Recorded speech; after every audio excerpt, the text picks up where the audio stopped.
Hello everyone, আসসালামু আলাইকুম। সবাই কেমন আছেন? আজকে আমি আবার একটা নতুন ভিডিও নিয়ে চলে আসলাম। আজকে আমি খাসির রানের মাংস রান্না করব, সাথে থাকবে পোলাও। এই আপনাদেরকে আমি আমার ফাইনাল লুক দেখাই দিচ্ছি পোলাও আর মাংস কেমন হয়েছে। এখানে আমি পেঁয়াজ আর মাংস ভালোভাবে ধুয়ে নিতেছি। আমি পেঁয়াজ আর মাংস প্রেশার কুকারে সিটি দিব। আমি অনেকগুলা ধোয়া দিয়ে নিই, কারণ অনেক নোংরা থাকে মাংসে। আজকে অনেক দিন পর কালকে রান্না করছি, আর আজকে এই তো আমি পরিমাণ মতো লবণ দিয়ে দিলাম। এখন দিব হলুদ কুচি, তারপরে দিব মরিচ কুচি, তারপর দিব ভাজা ধনিয়া গুঁড়া, এখন দিব এলাচ টেলাচ। আগে আমি এগুলো চিনতাম না, এখনও চিনি না, যদিও হাঁকাও দিয়ে দিছি। এখন তেজপাতা দিব, সাথে কয়েকটা কাঁচামরিচ দিয়ে দিব। কাঁচামরিচ দিলে ফ্লেভারটা অন্যরকম আছে। এখন আমি হাত দিয়ে ভালোভাবে মাখে নিব। আজকে আমি হাতে মাখা এটাকে রান্না করব।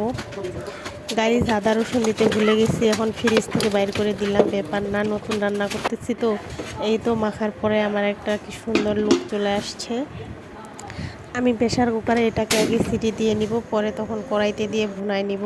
এই তো প্রেশার কুকারে সিটি হয়ে গেছে। বাপার বাড়িতে তো রান্না করিয়ে নেয়, শ্বশুর বাড়িতে প্রায় 6-7 বছর পর এখন একটু যা রাঁধতে পারি। পোলাও মাংস তো আমাকে রাঁধতেই লাগে না, আমার শাশুড়ি মজার মজার রান্না করে। আজকে আমি ট্রাই করলাম। আমার শাশুড়ি মার শরীরটা খুব একটা ভালো না, এই কারণে আমি রান্না করতে আসলে আমার শ্বশুর আব্বু আমাকে অনেক হেল্প করে। আমি আগে জিরা মশলা কোনোটাই চিনতাম না। একদিন আমার শাশুড়ি বাসায় ছিল না, তখন আমাকে রান্না করতে হয়েছে পোলা মাংস, তখন আমার শ্বশুর আমাকে হেল্প করছে। গেলি গরম মশলা, একটা বড় মশলা আছে, একটা ছোট মশলা, এলাচ, ডালচিনি, চিনি, এগুলো একটু কম চিনি, এই কারণে আমাকে দেখাই দিছে।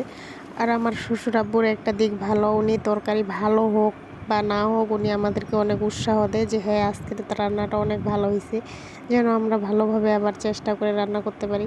কখনোই বলে না যে এটা কি রান্না করছো মুখের সামনে। আপনি কিছু একটা করতে যাবেন, আপনার পরিবারের সাপোর্টটাই হচ্ছে আপনার কাছে বড় শক্তি। আমি আমার পরিবারের সব কিছুতে একটা সাপোর্ট পাই, আমার পরিবার আমাকে অনেক সাপোর্ট করে। দেখেন, আপনাদের সাথে বক বক করতে করতে আমার মাংস হয়ে গেছে। এখানে আমি ভাজা জিরা গুঁড়া দিছি, এটা আমার দেখাইতে মনে নাই। এখন আমি পোলাওটা রান্না করব। এখানে আমি 3 পোয়া পরিমাণ চাল নিয়েছি। আমাদের বাসায় প্রতি শুক্রবার পোলাও না হলে চলেই না। এই তো আজকে শুক্রবার, আজকে রান্না করতে চাই নাই, তাও আমাকে রাঁধতেই হইলো, কারণ শুক্রবার মানেই পোলাও মাংস।